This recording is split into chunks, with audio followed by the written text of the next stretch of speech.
Добре, как се преместим, за да можем да ги...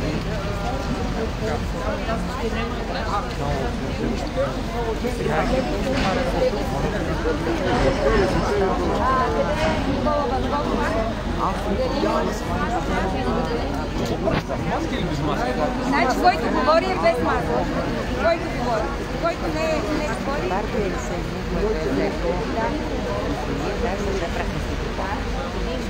Добре.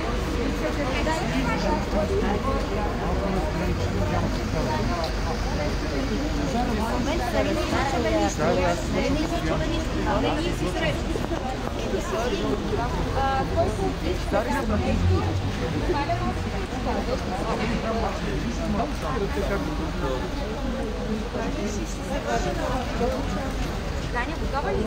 Малко по-напред. Чакай малко. Уважаема госпожо Нинова, уважаема госпожо Нинова, днес не можехме да се срещнем с вас тук на Позитано 20, но ви информираме чрез този комуникационен канал, че за нас битката не е приключила. Тя е битка на чест, достоинство, за демократичните принципи в БСП, за спазването на устава, конституцията ни и за работа по правилата. Тук сме легитимното пловдивско ръководство, градския съвет на БСП и всеки един от тях може да направи своето послание към вас. Гледайте внимателно. Заповядайте. То ще представи. Само за момент уточнете, вие внесохте ли си подписката от тях? Да, внесохме. Вече го уточнихме, да. В Фейсбука. Той във Фейсбука. Да, Може ли? Да продължи.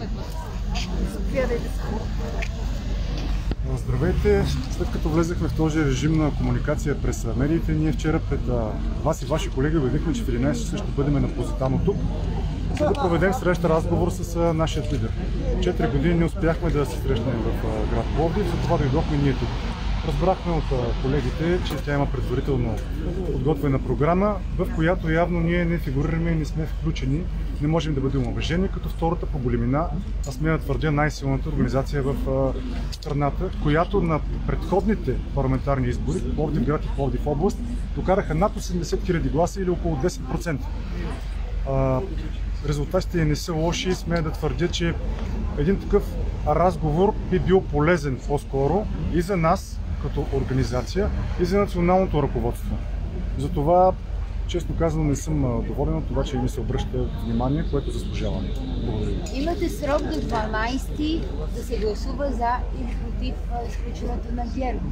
Какво става с тази дата? Вчера обявих официално от прес-центъра на БСП, че Гергов е изключен.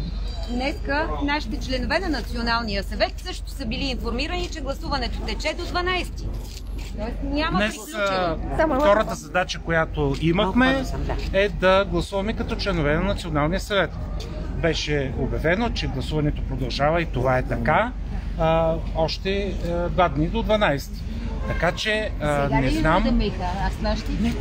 Това е ясно от още първия миг, в който беше обявен на Националния съвет, че той е на подписка и ще продължава 6 дни. Вчера, не знам по каква причина, беше обявено, че другар Георги Гергов е изключен от партията, което няма как да е факт, защото няма решение, с което това да се случи. Това е единият проблем. Другият проблем е за незаконността и неуставността на това решение, за което ние много пъти обясняваме, но го обяснявам отново пред вас. Националният съвет няма право, няма правомощия да изключва член на Българската социалистическа партия, тъй като Георги Гергов е само член на БСП, той не е член на Националния съвет. Националният съвет не може да го изключва. От 18 декември Георги Гергов е напуснал Националния съвет. Това, че на другарката Нинова и на ръководството не им харесва този факт, показва, че те много го ценят явно като кадър, защото не искат той да напусне Националния съвет, но той го е напуснал със своите мотиви и тъй като те са толкова безсилни и не знаят какво да предприемат, един от мотивите в това проекто решение, с което изключват Георги Гергов, е, че той има различно мнение от ръководството на партията. Разделение Това е основен принцип в демокрацията и основен принцип в нашия устав. Всеки има право на собствено мнение. И Станислав Владимиров има различно мнение и него ли ще изключи? За Станислав Владимиров, може би трябва да попитате нея. Социалистите от Перник ни подкрепят. Те са тук една част от тях. Ето ги другарите. Здравейте, другари от Перник. Станислав заяви категоричната си позиция. Те категорично стоят за Станислав. Колегите във Варна знаят тяхното мнение. Колегите в Криводол и в много други места, където има проблеми, за съжаление, ние няма да оставим партията да бъде унищожена. Разединена ли тръгва разпад ли е БСП? към изборите? Ами, вижте всичко това, което се случва, неразбираемо защо се прави. То явно се прави в услуга на нашия основен политически опонент. Да бъдем разединени, да бъдем... Вместо днеска ние да водим битката с ГЕРБ, да имаме противопоставяне с ГЕРБ и да сме, може би, пред Министерски съвет, пред централата на ГЕРБ, ние сме тук пред централата, пред нашия дом, защото виждате как ни допуснаха. Пред сградата на БСП. Вие сте народен представител, вас трябва да така че партията, ние сме партийни членове. Дали ще ни изключва, дали ще ни репресират, ние ще останем социалисти и ще бъдем такива. Ние ще работим за БСП още дълго. А ще останете ли сега? Плана ви от тук нататък какъв е? Ние няма повече да продължаваме да се унижаваме и да унижаваме нашите другари, защото те ни го заслужават. Достатъчно беше унижена партийната организация на Пловдив. Обяснено ни беше, че това, което искаме, няма как да го получим. Това са едни заявления, които бяха обявени от Георги Свиленски в една от медиите, че има стотици заявления за членство в БСП, след като е освободен, след като е изключен Георги Гергов. Такива заявления няма и аз тук отговорно заявявам, че Георги Свиленски тежко излъга днес пред медиите. Но това не е единствената лъжа на това ръководство, за съжаление. Вие утре имате областен съвет, в който трябва да се избере новото ръководство. Уведомени ли сте вие за това и как ще протече той? Кажете. Не съм уведомен. Чувам, че ще има областен съвет. Другите членове, доколкото знам, също не са уведомени. Утре ще видим как ще продължи тази сага. Защото това е една нова сага.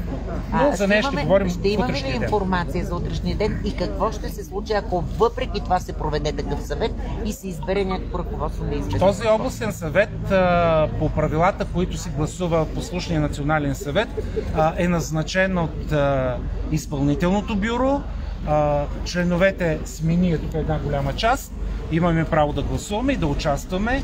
24 часа преди заседание на областния съвет ние трябва да имаме информация за него. Така информация нямаме.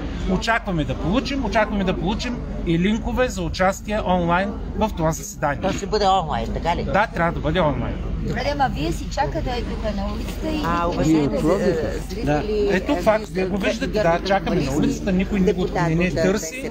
И аз затова призовавам другарите повече да не се унижаваме, а да се прибираме и да продължаваме нашата битка на места. Общо взето се задават въпроси при определени правила. Няма правила вече. Устава е суспендиран.